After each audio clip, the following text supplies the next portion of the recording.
Kita mulakan sesi Reach Your Ambition Talk series yang kelima ini dengan baca umum kita Al-Fatihah.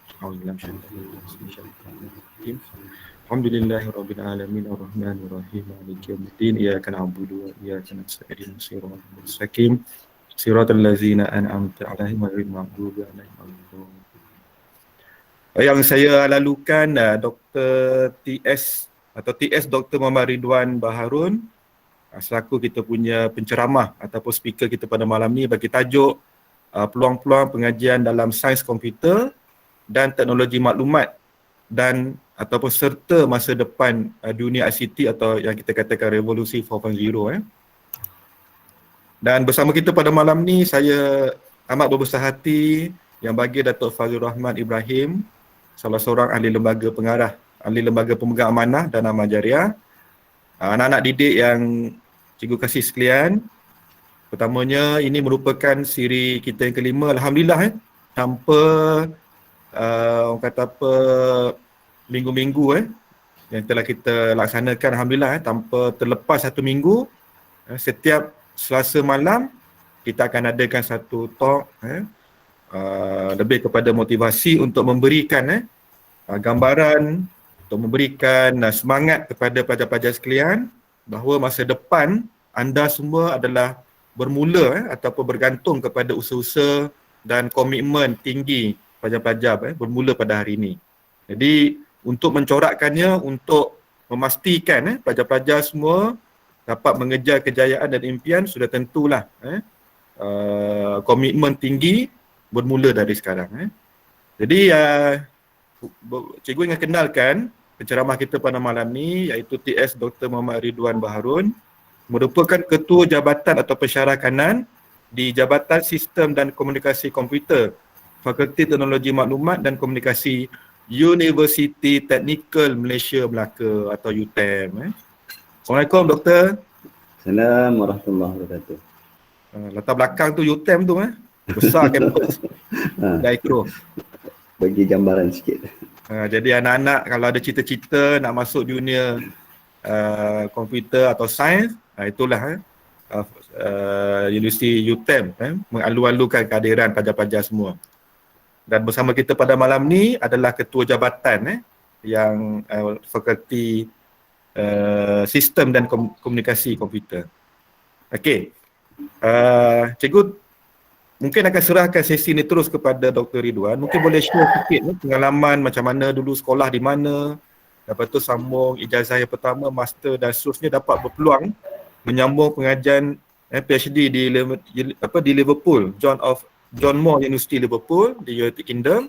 Jadi cikgu minta kalau boleh doktor sini ceritakan perjalanan daripada sekolah, ambil SPM, masuk PhD, sampailah hari ini bergelar seorang doktor. Jadi tanpa mengingat masa, cikgu jemput Dr. Ridwan untuk berkongsi pengalaman dan perjalanan beliau, dan saya tak langsung dapat memberikan tips-tips dan semangat kepada pelajar-pelajar semua untuk lebih jitu dan menanam azam dan cita-cita yang tinggi untuk berjaya. Silakan Doktor. Okey, terima kasih kepada pengacara majlis. Okey, Assalamualaikum warahmatullahi wabarakatuh dan selamat malam kepada semua. Yang saya hormati Datuk Fazlur Rahman Ibrahim, okey, dan anak-anak sekalian. Okey, seperti mana dimaklumkan oleh Cikgu Azman Nizam. Okey, saya Muhammad Ridwan bin Baharun. Okey, sekarang bekerja di Universiti Teknikal Malaysia Melaka. Kalau nak cerita daripada alhamdulillah saya pun ikutkan cita-cita yang kita plan ni daripada kita kecil sampai daripada kita sekolah rendah, sekolah menengah, asyik berubah-ubah kan. Tapi kita mesti ada cita-cita.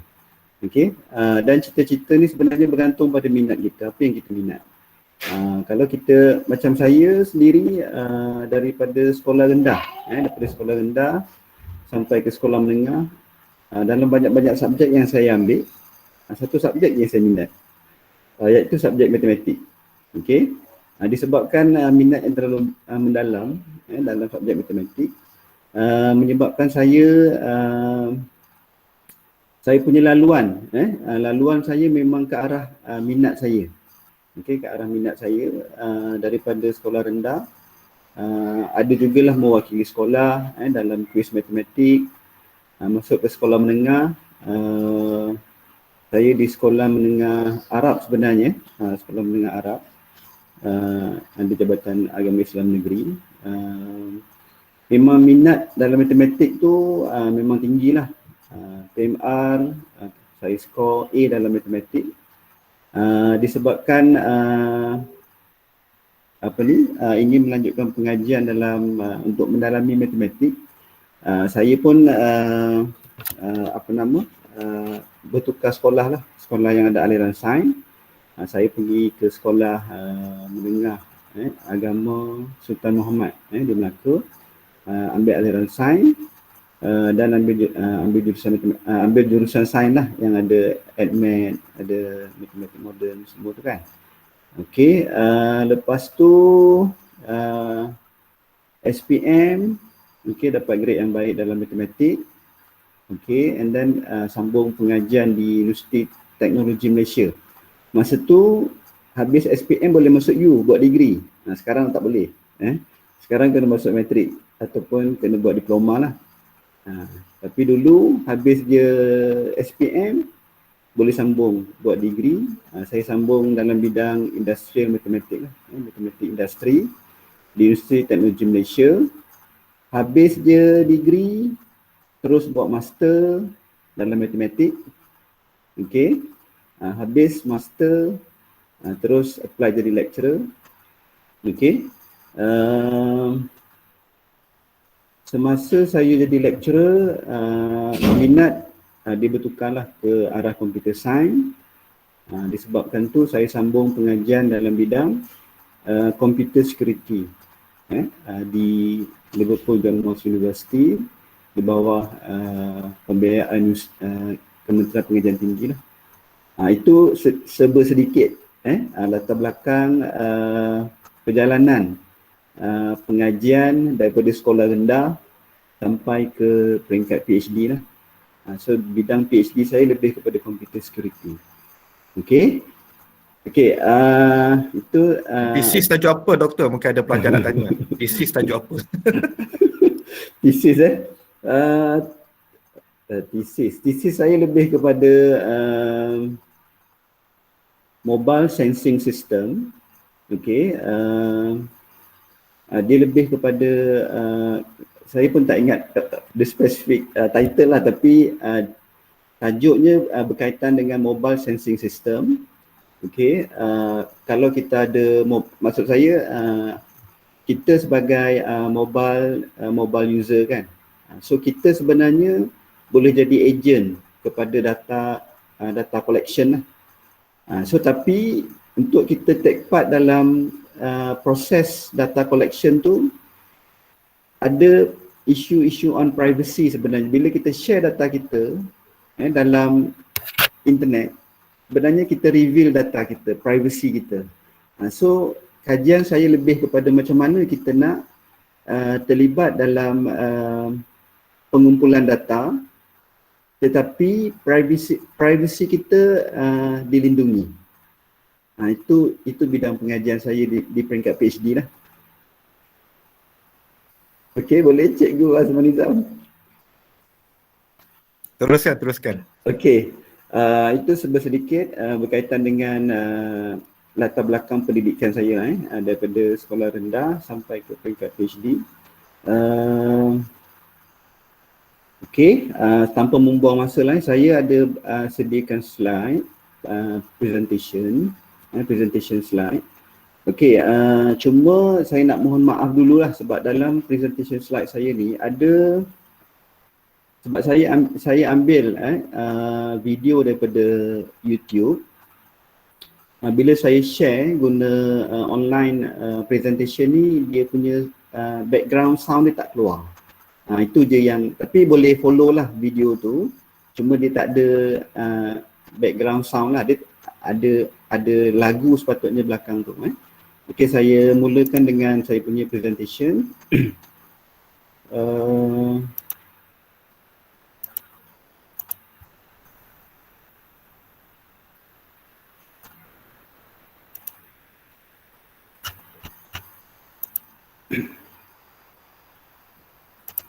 Okey, boleh nampak tak slide saya? Boleh. Boleh. Okey, terima kasih. Okey, ni okey. Boleh. Boleh. Okey, terima kasih. Doktor klik hide dekat Hide. stop sharing tu ada hide tu doktor. Okey. Okey. So, saya sebenarnya apa yang saya sediakan ni ialah kalau dapat dengar dia punya background sound tu memang sangat menarik lah. Apa yang saya cuba sampaikan dalam slot yang ringkas ini ialah perjalanan sekiranya adik-adik kita doa sama-sama lah jika adik direzekikan masuk ke UTM buat pengajian dalam bidang sains komputer, so adik-adik akan lalui pengalaman ni daripada mula masuk ke UTM, apa yang ada di UTM, apa yang kita sediakan, pengalaman belajar di UTM, lepas tu macam mana merasai sebagai seorang graduasi sampailah adik-adik berjaya keluar sebagai seorang graduan dan dapat kerja yang baik. Itu sebenarnya sinopsis perjalanan slide saya pada malam ini. Okey, so di akhir presentation saya malam ni, adik-adik akan dapat merasailah bagaimana kehidupan seorang mahasiswa di UTM dan menjadi seorang graduan dan bekerja dengan menggunakan segulung ijazah daripada UTM. Okey, so saya mulakan okey, ini sedikit latar belakang tentang UTM. Sebenarnya dia ada background lagu tapi sebab saya rasa ini YouTube punya copyright, so lagu tu tak keluar tapi saya harap adik-adik boleh follow lah dia punya video ni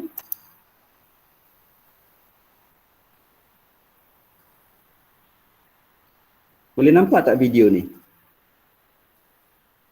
Boleh. Dia bergerak boleh. Okey, ini pintu masuk UTM. Saya lah jadi dia punya background dia. Okey, boleh nampak fakulti. Ini fakulti ICT yang pertama. Ini perpustakaan.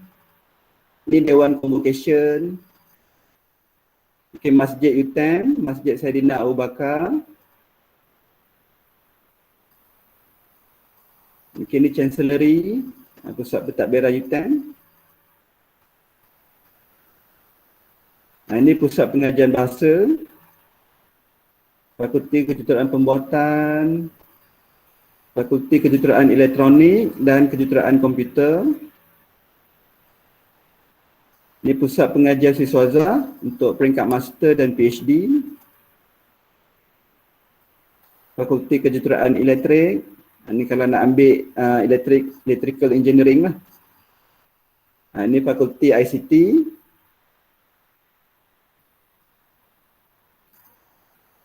Ini Dewan Convocation.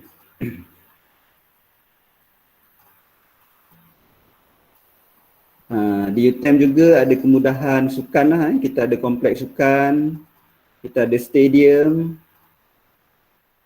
pemandangan daripada atas lah.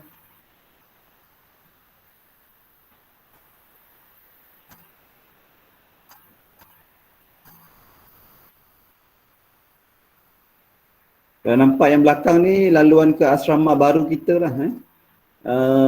Ada 5 bangunan yang menempatkan 5,000 orang pelajar dalam satu masa.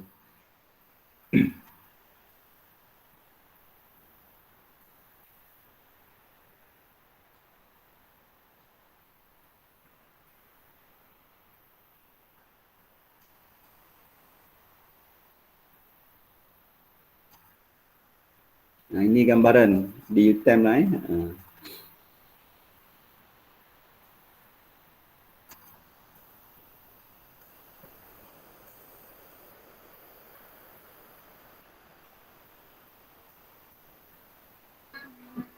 Okey. Itu dia UTM. Okey, itu gambaran secara lalu UTM lah. Fakulti-fakulti yang ada di UTM, kemudahan, pelbagai kemudahan lah. So semua ada di dalam UTM tu. Okey. Okey, so saya teruskan.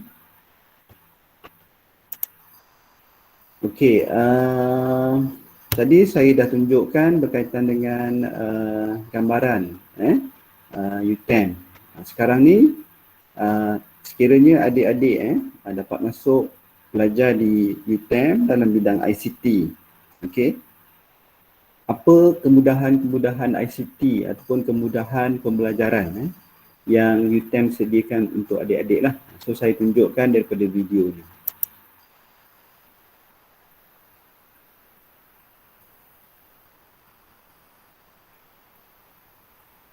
Ini bilik kuliah. Ini zaman PKP.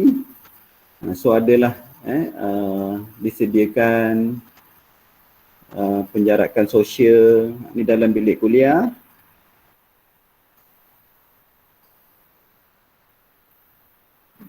Okey. Kemudahan PNP lah, pembelajaran dan pengajaran. Bilik kuliah di Fakulti ICT ni, bilik kuliahnya kecil. Yang memuatkan paling ramai pun 60 orang. Okey.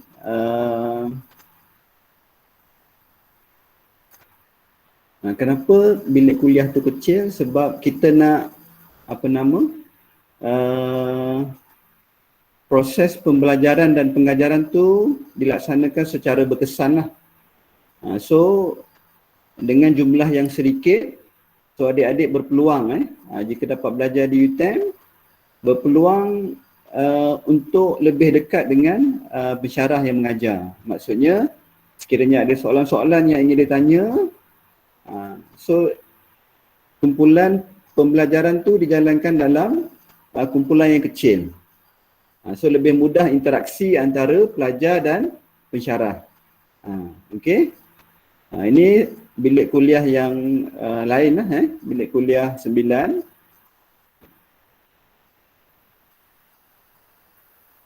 Okey, ni gambaran di fakulti lah.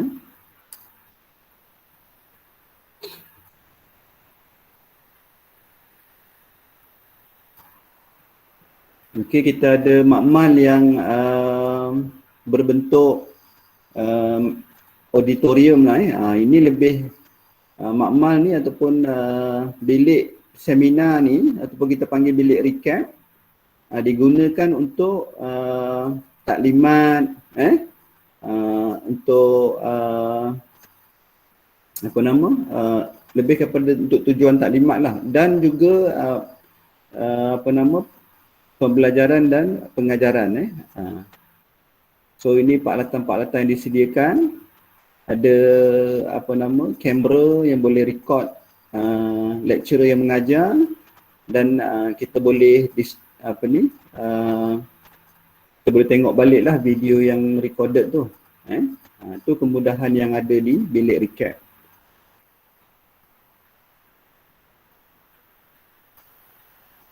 Ni makmal yang ada di Fakulti ICT lah. Kita ada makmal CCNA. Ini untuk makmal rangkaian. Untuk makmal rangkaian.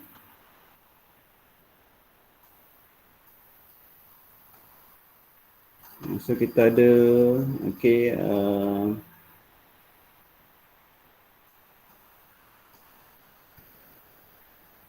ini peralatan-peralatan yang ada dalam makmal ini.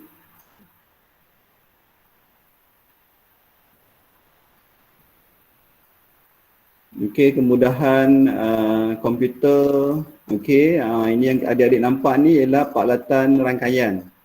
Sekiranya adik-adik dapat menyambung pengajian dalam bidang rangkaian komputer, so adik-adik berpeluang lah untuk melihat peralatan-peralatan rangkaian, dapat menggunakan peralatan-peralatan rangkaian tu untuk membuat rangkaian. Macam kita ada internet.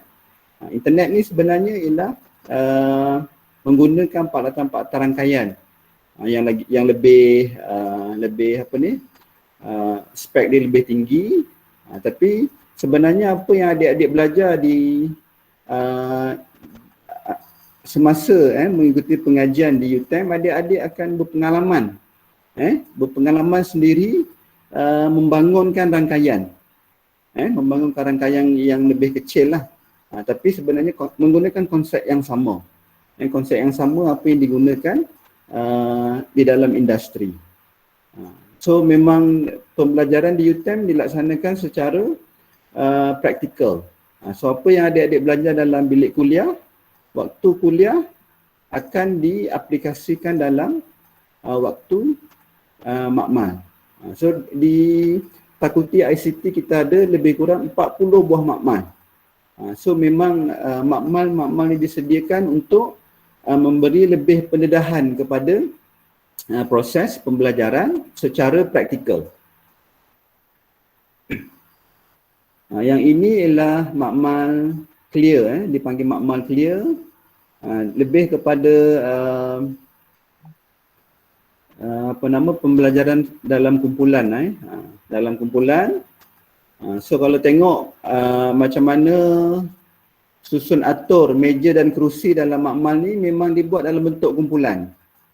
Setiap kumpulan akan ada dia punya whiteboard dia sendiri. Dan kalau nampak cermin tu, itu sebenarnya untuk tulis. Ada TV untuk tujuan perbincangan dalam kumpulan.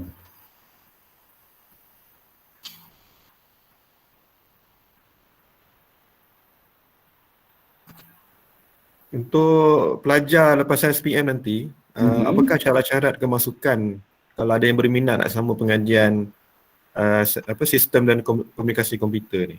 Okey, terima kasih Cikgu Azman Nizam. Okey, di peringkat diploma, kita Fakulti ICT menawarkan satu program. Nama program ialah Diploma ICT, Diploma in Information and Communication Technology. So sekiranya adik-adik berminat nak sambung di peringkat ijazah, untuk di peringkat diploma ni kita ada satu saja program. Kita panggil Diploma in ICT. Tetapi bila adik-adik dah berjaya menghabiskan diploma, masuk ke peringkat ijazah, adik-adik dah boleh pilih program mengikut minat. Di peringkat diploma adik-adik akan ambil semua kursus-kursus yang umum berkaitan dengan ICT. Kemudian di penghujung pengajian diploma, adik-adik akan ada beberapa kursus elektif yang mengkhusus kepada bidang di peringkat degree nanti. So daripada diploma ada satu program, masuk saja ke pengajian degree ataupun ijazah sarjana muda, adik-adik ada 7 pilihan program. Ada computer security, computer networking, software engineering, database management, artificial intelligence, kita ada multimedia, lepas tu kita ada game technology. So kalau adik-adik minat main game, di FTMK kita ada offer satu program, namanya ialah Bachelor in Information Technology in bracket Game Technology, teknologi permainan. Dekat sini bukan untuk main game saja. Main game satu cerita, tapi adik-adik akan diajar macam mana buat game engine dan sebagainya lah. Itu kelebihan. Sebenarnya di UTM kita ialah satu-satunya universiti awam di Malaysia yang menawarkan program game teknologi di Malaysia untuk universiti awam. Tarik tu. Okey, boleh Cikgu Azman Nizam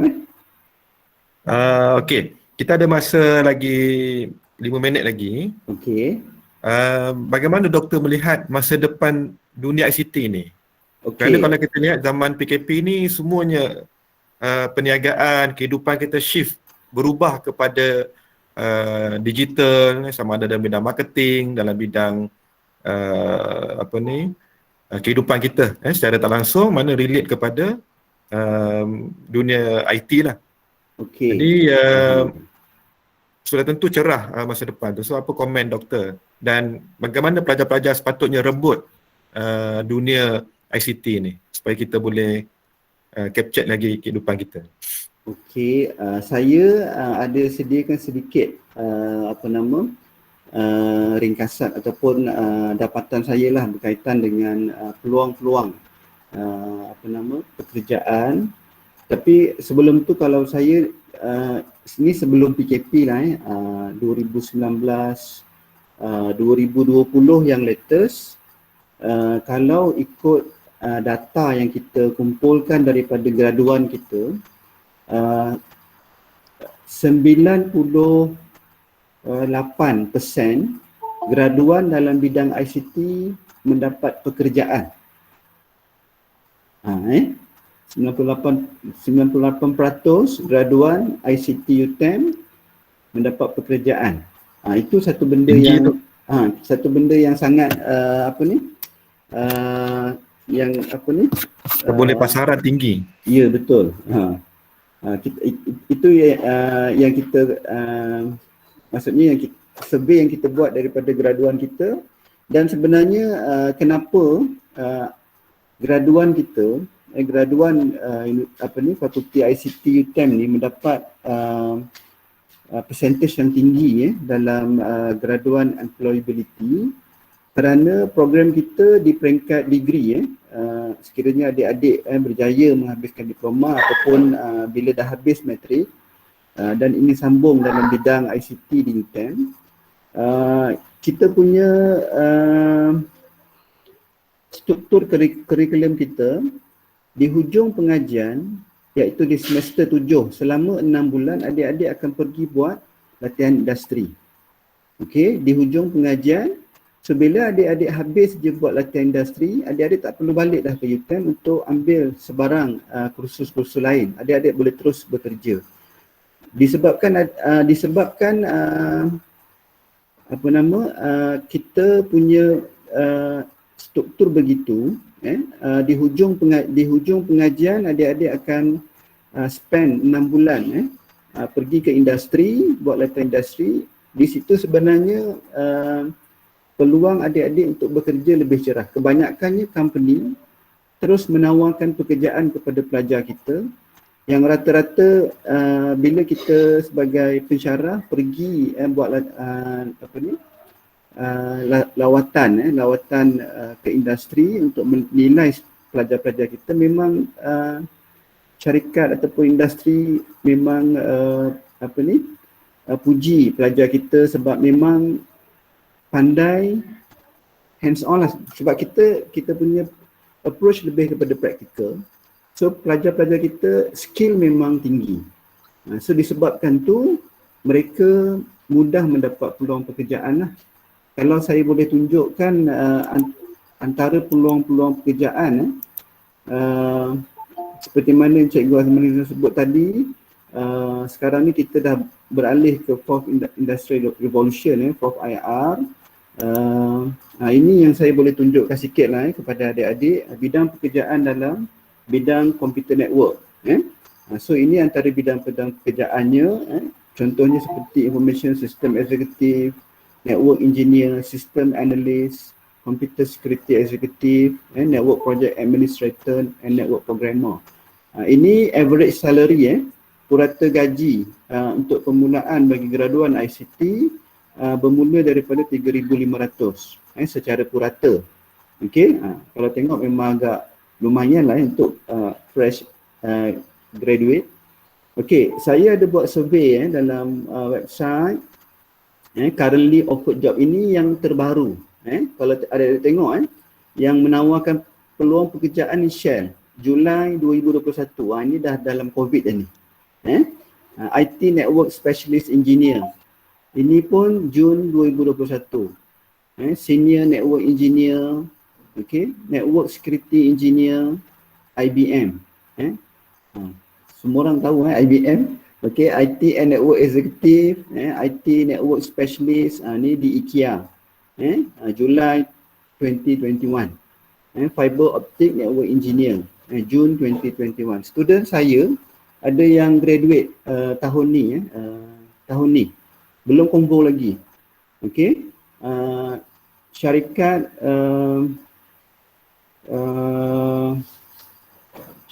apa ni, saya pun tak ingat. Rail industry lah, rail company offer pekerjaan sebagai pekerjaan sebagai fiber optic engineer kepada pelajar yang saya ajar lah di UTM. Okey. Belum graduate lagi, baru habis latihan industri dah dapat kerja. Itu realiti je lah apa yang saya boleh share bersama adik-adik. Okey, ini dalam bidang rangkaian komputer. Okey, dalam bidang keselamatan komputer.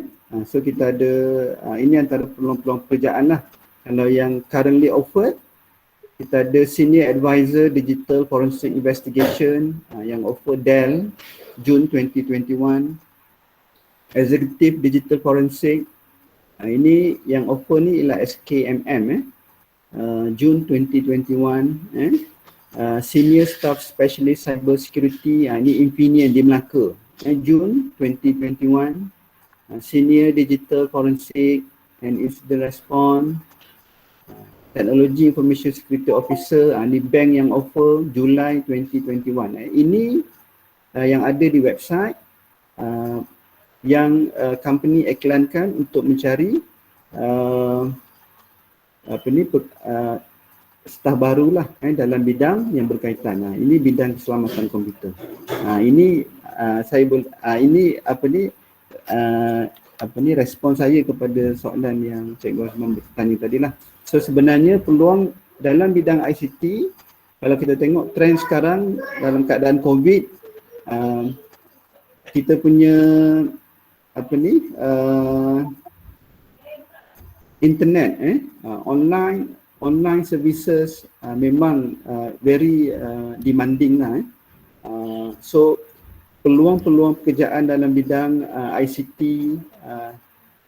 dulu kalau kita tengok macam bidang ICT ni, kalau kita bandingkan dengan engineering lah, nampak engineering lebih banyak peluang-peluang pekerjaan. Tapi pada masa sekarang, kalau kita tengok balik, yang lebih menonjol ialah ICT. Sebab semua kita hari ini banyak berhubung melalui ICT communication lah. So infrastructure on ICT ni perlu ramai pekerja-pekerja mahir, terutama pekerja-pekerja yang berkemahiran lah. So di mana nak cari pekerja-pekerja yang berkemahiran? Kebanyakannya daripada UTM. Sebab pelajar-pelajar kita diajar dengan skill dan knowledge lah, teori and skill. So bukan teori saja, tapi kita lebih kepada skill. Contoh, kalau dalam bilik kuliah, pelajar akan belajar teori 2 jam, pelajar juga akan belajar hands on 2 jam. So 4 jam untuk satu kursus. Kalau ada 6 kursus, kalikan dengan 4. So itu pendekatan yang kita buat di UTM lah.